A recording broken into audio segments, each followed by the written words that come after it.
सूरजपुर के राजा सूर्य बहादुर एक दिन जंगल में शिकार खेलने गए। वह शाम को जब वापस लौट रहे थे तब उन्होंने देखा 2 पुरुष और एक स्त्री आपस में बहस कर रहे थे। राजा ने पास जाकर पूछा, आप लोग क्यों आपस में लड़ रहे हो? आप सबका परिचय क्या है? पुरुषों में से पहला बोला, मैं कर्म हूँ। दूसरा बोला, मैं भाग्य हूँ। स्त्री बोली, मैं बुद्धि हूँ।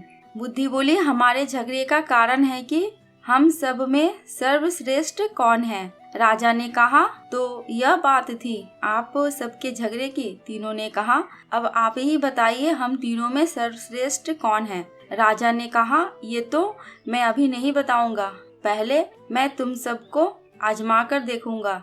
राजा ने जंगल में एक लकहारे को लकड़ी काटते हुए देखा। राजा तीनों से बोला, तुम्हें इसके ऊपर अपना प्रभाव दिखाना है।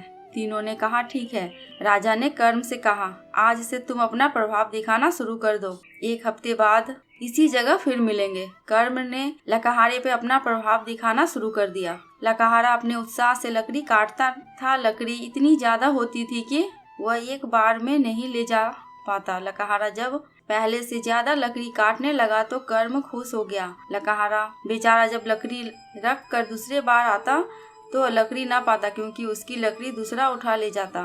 1 सप्ताह बाद जब मिले तो राजा ने कहा, कर्म तुमने तो अपना प्रभाव दिखा दिया, लेकिन लकहारे की हालत पहले जैसी ही है। वह अब भी दरिद्र है। वह लकड़ी तो काटता है पर उसका सदुपयोग नहीं कर पा रहा है। कर्म कुछ नहीं बोला।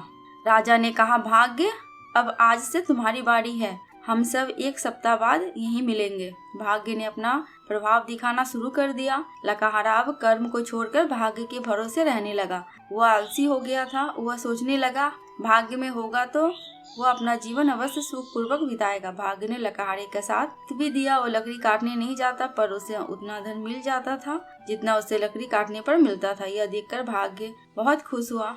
1 सप्ताह बाद चारों उसी जगह मिले। राजा ने कहा, भाग्य, तुमने अपने प्रभाव से लकहारे को आलसी तो बना दिया पर उसे धनवान नहीं बनाया। तुमने उस पर तो वो कृपा दृष्टि दिखाई, ये तो लकहारा पहले ही कमाता था। राजा की बात सुनकर भाग्य कुछ नहीं बोला। राजा ने स्त्री से कहा, यानी कि बुद्धि से, आज से तुम्हारी बारी। 1 सप्ताह बाद हम यहाँ मिलेंगे। बुद्धि ने अपना प्रभाव दिखाना शुरू कर दिया। लकहारा अब दोगुने उत्साह से लकड़ी काटने लगा।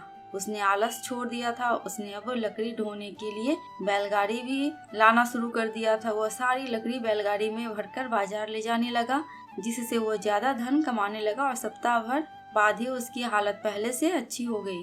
1 सप्ताह बाद जंगल में चारों मिले। उस दिन बारिश भी हो रही थी। बारिश थमने पर लकहारा लकड़ी काटने जंगल में आ गया। उसे देखकर राजा ने लकहारे से कहा, क्यों भाई, आज बारिश में भी लकड़ी काटने आया हो तुम? लकहारे ने कहा, भाई, भाग्य उसी का साथ देता है जो कर्म करता है। मैं कर्म कर रहा हूँ, भाग्य के भरोसे नहीं हूँ। फिर मैं अपनी बुद्धि से कर्म और भाग्य को अपने वश में रखता हूँ, जिससे मैं सुखी हूँ। राजा ने मुस्कुराते हुए तीनों की ओर देखा और बोले, अब तो तुम समझ गए होगे ना? तीनों ने कुछ नहीं कहा और नतमस्तक होकर चले गए। लकहारा फिर लकड़ी काटने में जुट गया और शिकार खेलने चल दिया। दोस्तों, आपको ये कहानी कैसी लगी प्लीज़ कमेंट करके हमें ज़रूर बताना। अगर थोड़ी सी भी अच्छी लगी हो तो प्लीज़ मेरे चैनल को सब्सक्राइब करके मेरी वीडियो को लाइक एंड शेयर कर देना। अंत तक वीडियो में बने रहने के लिए आपका दिल से बहुत बहुत शुक्रिया।